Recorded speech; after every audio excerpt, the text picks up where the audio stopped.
ओम नमो भगवते वासुदेवाय। नमस्कार, स्वागत है आपका। आज की वीडियो में हम ज्येष्ठ पूर्णिमा वट सावित्री व्रत की कथा सुनेंगे। ज्येष्ठ पूर्णिमा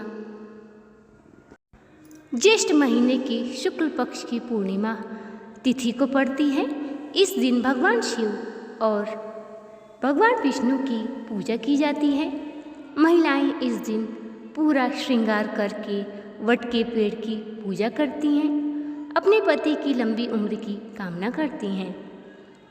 कथा के अनुसार एक बार की बात है, एक नगर में अश्वत्थपति नामक राजा राज्य करते थे।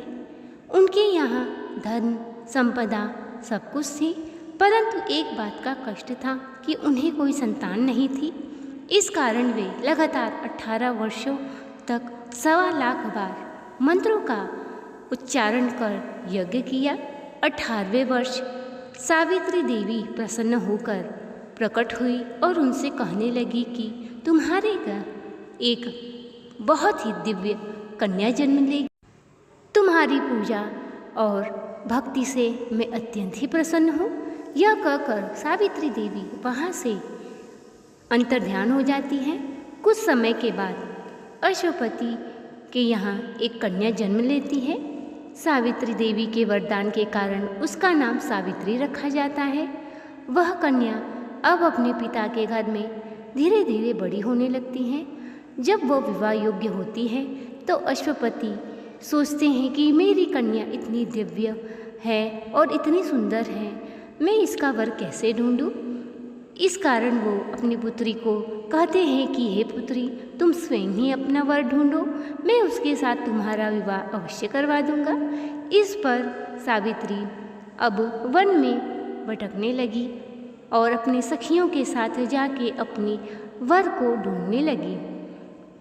कुछ दिनों के पश्चात उन्हें एक वन में एक कुटिया मिली।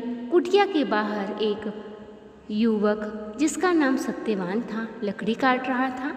सावित्री उसको देखकर मोहित हो गई और अपने पिता से जाके सारी बात बताई। जब सावित्री के पिता यह बात सुनी तो अत्यंत ही दुखी हो गए। जब ये बात नारद जी को पता चली तो वे सावित्री के पिता के पास आए और कहने लगे कि सत्यवान की आयु तो अल्प है, वो केवल 1 वर्ष तक ही जीवित रहेगा। इस पर अश्वपति दुखी हो गए, परंतु सावित्री ने सत्यवान को अपना पति मान लिया था। अपने पिता से कहा कि मैं एक आर्य कन्या हूँ और मैं एक ही बार धर्म के अनुसार सत्यवान को अपना पति मान चुकी हूँ। अब अश्वपति ने सावित्री का विवाह सत्यवान के साथ करवा दिया। सावित्री अपने पति के घर चली गई और अपने सास ससुर की सेवा करने लगी। जब कुछ समय के बाद सत्यवान की मृत्यु का दिन आया, उस दिन पूर्णिमा थी। सावित्री ने वट वृक्ष के नीचे परिक्रमा कर जब सत्यवान के सिर में दर्द होने लगा तो सावित्री ने उसका सर अपने गोद में रख लिया। कुछ समय के पश्चात उसके प्राण निकल गए। यमराज आए और उसके प्राण लेकर जाने लगे।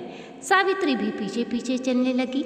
जब यमराज ने देखा तो कहने लगे कि हे पुत्री, तुम्हारा साथ केवल पृथ्वी लोक तक ही था, अब तुम वापस लौट जाओ। परंतु सावित्री नहीं जाती, यमराज के पीछे पीछे चलती रहती है और कहती है कि जहाँ मेरे पति है मैं भी वहीं रहूँगी। इस पर यमराज उनकी सतीत्वता को देखकर कहते हैं कि हे पुत्री, मैं तुम्हारे पति परायण से अत्यंत ही खुश हूँ, तुम मुझसे वरदान मांगो। सावित्री ने पहला वरदान अपने सास ससुर का राज्य मांगा। अब यमराज फिर चलने लगे। सावित्री भी उनके पीछे पीछे चलने लगी। यमराज ने कहा कि हे पुत्री, अब तुम दूसरा वरदान मांगो। सावित्री ने दूसरा वरदान अपनी सास ससुर के आँख मांगी।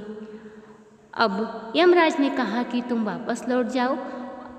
इस पर सावित्री फिर यमराज के पीछे चलने लगी। यमराज के पीछे चलने का कारण यमराज ने कहा कि अब तुम केवल एक ही वरदान मांग सकती हो, इसके बाद तुम पृथ्वी लोक पे लौट जाओ। इस पर सावित्री ने कहा कि मुझे 100 पुत्रों का वरदान दे। यमराज ने तथास्तु कह दिया और सत्यवान के प्राण को लेकर जाने लगे। सावित्री फिर भी पीछे पीछे चल रही थी। यमराज ने कहा कि अब तुम पृथ्वी लोक पे लौट जाओ, नहीं तो मुझे क्रोध आ जाएगा।